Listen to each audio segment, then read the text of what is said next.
Oh,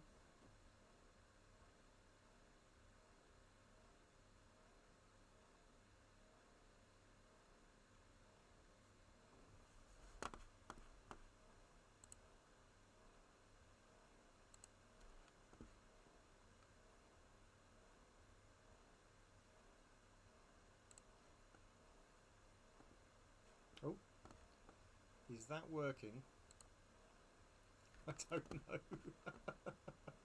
I've only ever streamed on YouTube once, and that was when I did the last competition. I really don't know the words. I think it's working. Hopefully you can hear me. You know what? I can just turn the volume up on my little machine here. There's a huge amount of lag. Okay, yes, you can hear me. I don't even know if there's anyone there apart from me. It doesn't matter. The whole point of this is to record what we're doing, and that's the so that the competition is done. So I'm afraid if you're chatting, I can't see it because I need to have access to the Streamlabs business. I really do need to get 2 screens on this machine. I am planning to do that at some point when I can stop buying ridiculous things from Japan. Anyway, we are here to answer the questions as put down by the question and answer request for comments as part of the competition to win this reproduction Nintendo Game & Watch ball. It's quite nice to say reproduction. Reproduction is always a bit of a weird word, but this is a really special one made for Club Nintendo people. So it's nice. It's a nice little starting gift. It's the starting prize, and we will also be obviously drawing for that after we do the question and answers, and then I'll be showing off what the next prize will be when we hit the next tier, so level 2, which is 1,800. And that obviously the prizes go up slightly, so the next prize is even more exciting than Nintendo's Game & Watch ball. Really nice machine. Yeah, it is brand new. It's even got the little tab that stops to isolate the battery in it, so it is brand new. Although the box is a little bit bent. Sorry, that's probably my fault. It is good though. It's good. Right, let's do the questions first. Yeah, and then we'll get on to the rest of it. Okay, so first question. Do you have CHOPLIFTER on the Thompson MO5 or MO7? And if so, can you do a special on this groundbreaking multi-platform game? I don't at the moment. I will do, though. Absolutely. Yeah, I agree with you about it being both groundbreaking and obviously multi-platform. Yeah, no, CHOPLIFTER is an amazing game. It's got so many bits to it because there's a whole licensing things in there. There's like variations, there's unofficial clones, all sorts. It's got everything you need and a good story about a series, a game IP rather than... There was technically a series, but yeah, again, that's part of it. So yeah, no, I that's definitely one I'll add into the idea basket because it could make a very good video indeed, yeah. Right. Next question. Which machine have you covered surprised you the most by how good bad it was? Right, back actually to the previous question, the Thompson MO5. I knew of the Thompsons. My association with the Cambridge Computing Museum meant I've seen quite a lot of this stuff. Definitely when they open, by the way, you should definitely go there, support them, they are amazing. But I never used them, and I kind of just assumed they were like these just cut down Z80 based things, but they are completely not. They're not Z80 based for a start, and they're really they're quite wonderful. I've ended up now. I've got an MO7, and I'm eyeing up a TO7, and I'm eyeing up a TO8 and a TO9 because I've kind of fallen in love with them. They are wonderful little machines, and yeah, the MO5 it's effectively like France's version of the BBC Micro story. So where the BBC went out and they got Acorn to make their kind of this machine that they could use in education to help with their computer literacy program. The Thomson MO5 was much the same. They made that specially for the French literacy program. So it's a fascinating machine. Go and watch my video on it. It's brilliant. The video's okay. The machine's brilliant. The TO7 video will come soon. I'm just waiting for one more thing before I can make that. But yeah. So yeah, the Thomson machines, they are astonishing compared to what I thought they were going to be. Right. Are there any machines you hated as a kid but love now that you studied them more as part of this? Absolutely. I grew up in a fairly poor area, and it was kind of majority Sinclair Spectrum. If you had a computer, it was a Sinclair Spectrum because they were cheap. But we had the occasional people that had Commodores, who were, their parents were slightly richer. And as a whole, we hated Amstrads. Despised Amstrad. I grew up believing the Amstrad was the worst machine ever, and it was like all the games were rubbish. They were just cheap clones of the Sinclair Spectrum ones. Actually, for the most part, they were, but that wasn't the Amstrad's fault. And then and it was complete rubbish. Obviously, now I've grown up, and whilst I love the Spectrum, and I love the fact that it had such an impact on my life, I do now realise it was only the third best computer out of those three. And I would put the Amstrad as being the first. I mean, because it's an astonishing machine. When you play the games that were genuinely designed from the ground up to work on the Amstrad machines, they're brilliant. I mean, they're colourful, they're fast. It's really the Amstrad, and to a degree the Commodore as well, because again there was a bit of hate there. But yeah, the Amstrad really has surprised me. And I've got a few of those now because I kind of fallen in love with them. Really looking out for a plus as well, which is a hint to anyone that's selling any. How do you get a flashcart SATIATOR for Sega Saturn? Do you know personally the producer? Any news when it's coming out for us? Right. No, I got the SATIATOR solely because I was a patron. I saw it pop up and I joined the patron program with an eye to getting the beta of it, so I could get it and cover it. I don't know Dr. Abrasive, no, other than knowing him through the Patreon thing. I've talked to him obviously on Discord, but I don't know him personally at all, no. When we get the final price, and I don't fully know that myself, I will be covering the SATIATOR based on that. So, good or bad, I will say if it's good or bad with the price. The device itself, ignoring the price, is, well, you've seen my videos, it's very, very good. But it's all going to be depending on how much it's sold for. If it's sold ridiculously high, there's no point getting it over one of the cheaper solutions that are available now. But we'll see. I don't know yet. We'll see.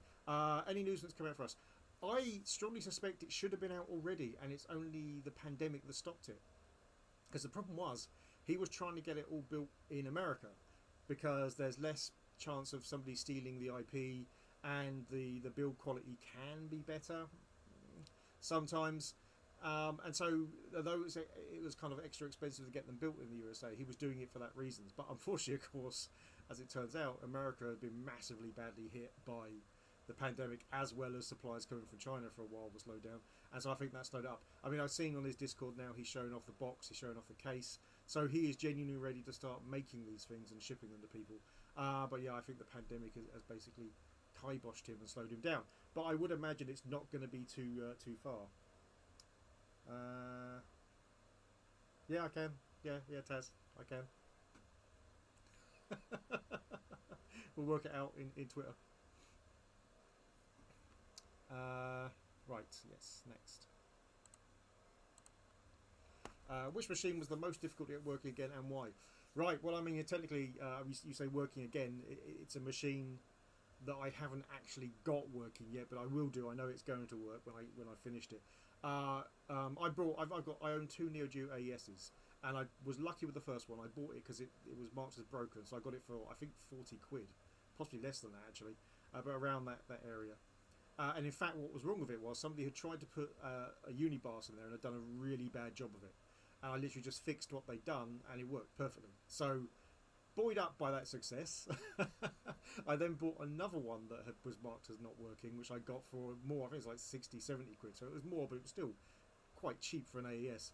That one, not quite so lucky. It looks like somebody had also tried to do a unibars, but it looks like they'd used a sander to get the chip off. Like the whole board's torn up underneath where the BIOS would be. So I've got to fix all the tracks. Once I fixed all the tracks, it will work, but that one is proving difficult solely because of the tiny wiring I've got to do. And old hands with arthritis, they're not that great at tiny wiring anymore. Right. Well, that's the questions. There weren't that many questions. Oh, well, that happens. Whoever, all the people in the draw have got a fairly good chance of winning.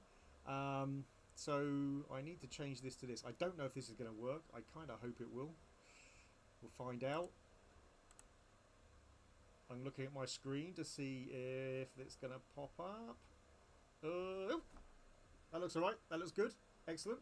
Hopefully you can see that as well. I mean, I assume you can. I think I'm seeing the same thing. Right.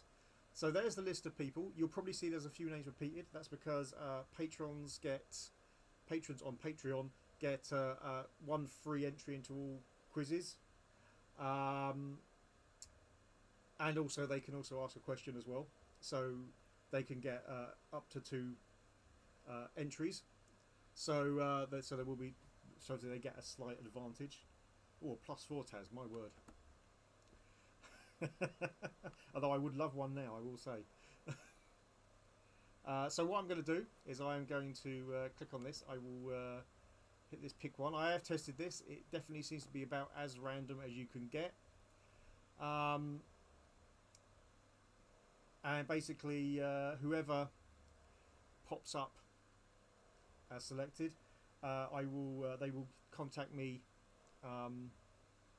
offline somehow, either on, if they follow me on Twitter, just via DM, or they can send an email to info@re-enfused.com. It's on our about page on YouTube anyway.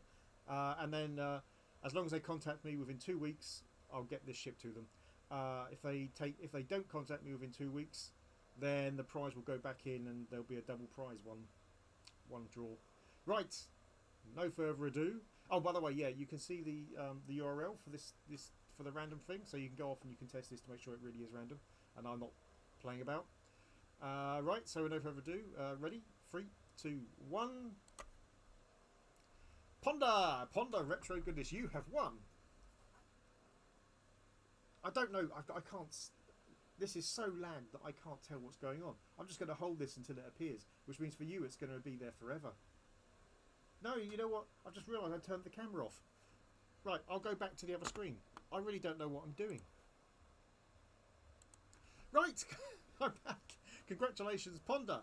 This is yours. Well, I know that we're on some Discords as well, so just message me on one of the Discords with your address, and this will be winging its way to you as soon as possible. Congratulations! Awesome. Oh, hello, James. Thanks for joining us. Right. As is always the case with the competitions, just because you've won or entered this one, it doesn't stop you from entering any of the others. And with that in mind, the next one is to win the legendary piece of equipment, absolutely, star of not just consoles but also a film. It's the Nintendo Famicom Power Glove. Look at that, isn't that wonderful? It's pretty good condition as well. I've looked inside and it is absolutely in wearable condition. My one wasn't when I got it. So I did make sure this one was before I offered it as a prize. Right, if we just remove the... oh, look at that. There you go. All the manuals in there and everything.